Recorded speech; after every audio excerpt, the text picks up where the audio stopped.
really interesting cards there, guys. You have one major arcana, the magician, or the magus as I call him, and 2 cups and a pentacles. So let's work our way through then. The magus at the beginning of the month, it's a nice place for him to be. He points to, newfound energy, ideas, movement, motivation. He really is quite magical. I love the magician card. He's also got the circle of life, or the 8 vibration on him. So he's quite the energy of, if you want to uplift the vibrations and the chances right now at this moment in time, it's as if the universe is saying go for it. It's the card of seeking to ignite your passions and follow your dreams and inspire them and get them going, set the fire under them and light it. You've got the potential for all areas. There's your pentacle, which is your finances, your cup, which is your heart and emotion related, your swords, which is your thoughts and career and ideas, the wands, which is newness and creativity as well. So it's a card of many options, and it's usually quite positive in any perspective. So if you're talking finances, health, relationships, anything, it can instigate all of that newness. It can be newness in those areas, so you could find new people coming into your life, the possibility of a new job or new career. Finances could even pick up and become more positive and cycle if they've been a little bit slow.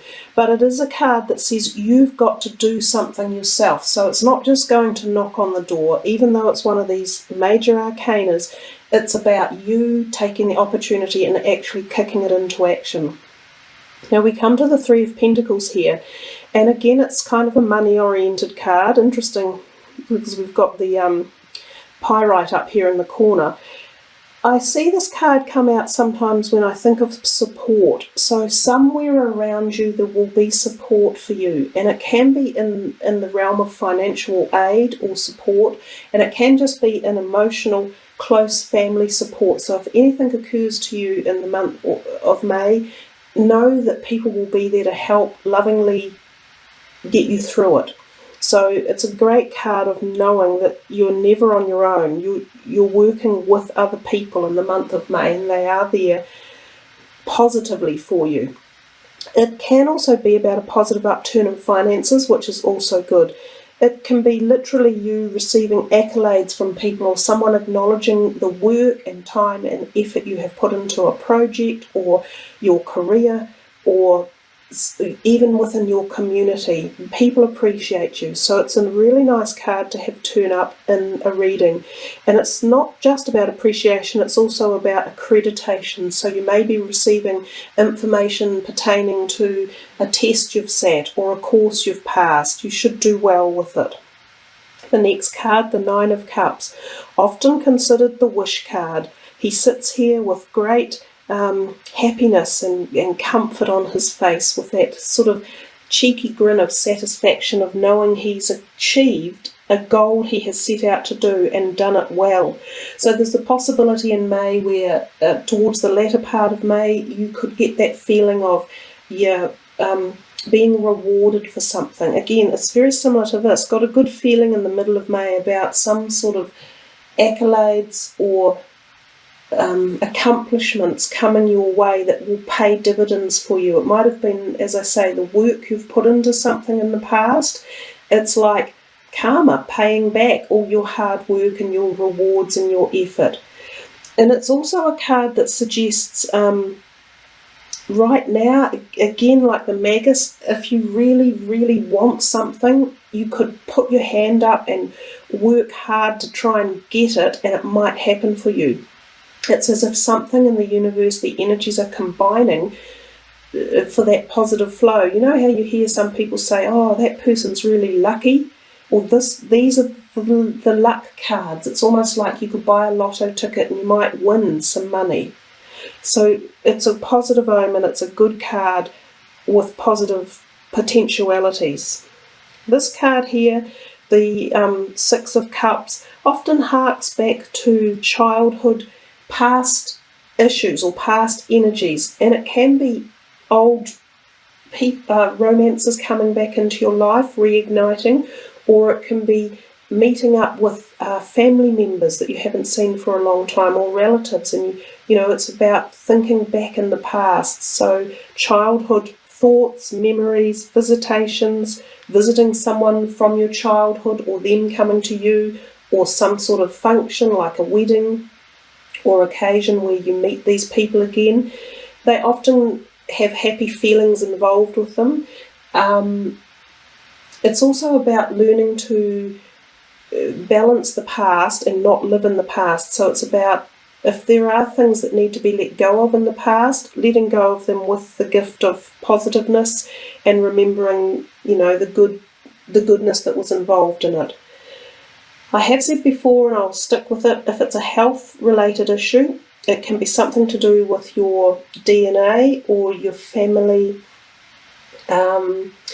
familial health issues. So something that either is hereditary within your family that could be cropping up right now, or something that you had when you were younger that is coming back, that needs attention. And again, because it's a cup card, and we think of emotions and we think of the heart, and the fact that this is sort of a heart-related card, it could be issues to do with the heart one way or another. But overall, nice, bright, positive cards that lend you to being in a space, a time and place where you've got the opportunity to make a jump forward if you work hard enough to do it and get the timing right, and have some faith and just go out there and say, yep, I'm going to do it, I'm going to take the change, I'm going to push the boundaries, and I'm going to do it, I'm going to win. It's got that feeling to it. So let's have a look at these other cards that I'm working with for the month. It's a deck by Tony Celerino, and they look like this. They are cards that can really connect with our inner self, if you like, the part that we sometimes are afraid to address or don't know how to. So sometimes you'll get messages from this particular deck that really can make you think about an issue that needs some attention. So let's see what pops up.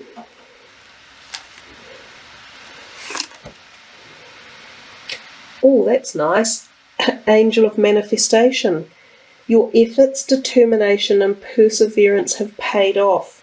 Wow, so much in the reading was about that, wasn't it? You had at least 2 cards suggesting that, and as well as the whole magus, manifest, and this that's come in for the reading. The Fool's Gold, the Pyrite, which is about manifestation.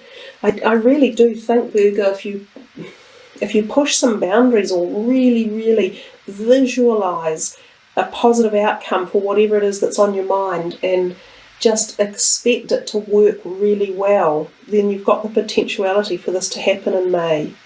So one more from here. The Goddess of Psychic Protection. What you believe you create, no one can harm you. And that's quite true. So there's some little insight there. A lot of people sort of feel that other people either ruin their lives or misshape it or put some sort of negative vibration on it. But it's all about what you create, really, and you can create positivity in your life by the thoughts that you think and the actions that you take. And if you feel that anyone is putting any negative energy into your life, you can also block that. And you can block it with your own positivity and your determination to find success at all costs, and really push the energy into it. And know too that these things don't happen overnight. Life is a journey we're here for the duration. We're here for our whole life. So we can't expect miracles necessarily to happen overnight. And timing and perspective in life is also involved. And things happen for a reason, but they're part of who we are, and they make us stronger, and they make our life the pattern that it is going to be. So those are some of the little messages that come with this type of deck that we work with here. But quite nice, strong. That's a lovely one, this, the manifestation. Really, really focus on that and work on it. And know that you are the one that creates your reality. So there we are, Virgo. Do you want one of the angels of Atlantis? I'll give you one. Oh, well, that one. Oh, Sandalphon love. Beautiful, positive, white light. That's the Christ energy. The pure white love, unconditional love, non-judgmental love. Love for yourself and love for all of the creation around you. And it comes in at the head, the white light level. So wishing you for May much love, which is Aroha. Have a happy, safe May, everyone. And thank you for following me and subbing and liking and leaving your comments. I really appreciate it. Kia kaha.